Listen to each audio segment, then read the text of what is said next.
ترکی میں متعدد social media net works پر لاکھوں جرمانہ عائد۔ ترکی میں فیس بک، انسٹاگرام، ٹویٹر، پیرکوپ، یوٹیوب اور ٹک ٹاک پر 10.2 ملین ترکی لیرہ کا مساوی جرمانہ عائد کیا گیا ہے۔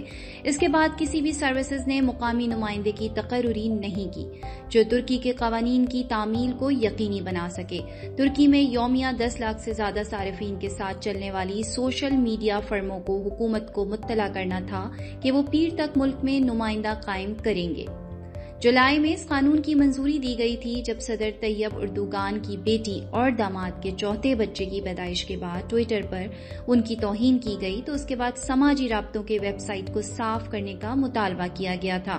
اس حوالے سے پلیٹ فارم سے مطالبہ کیا جا رہا ہے کہ وہ ایک نمائندے کو ترک عدالتوں کے سامنے جواب دہ بنائے، 48 گھنٹوں کے اندر ناگوار مواد کو ہٹانے اور ترکی کے اندر صارف کے ڈیٹا کو محفوظ کرنے کے احکامات کی پاسداری کی جائے۔ مزید معلوماتی اور لیٹسٹ اپڈیٹس کے لیے وزٹ کرنا نہ بھولیں ہماری ویب سائٹ www.urducaset.se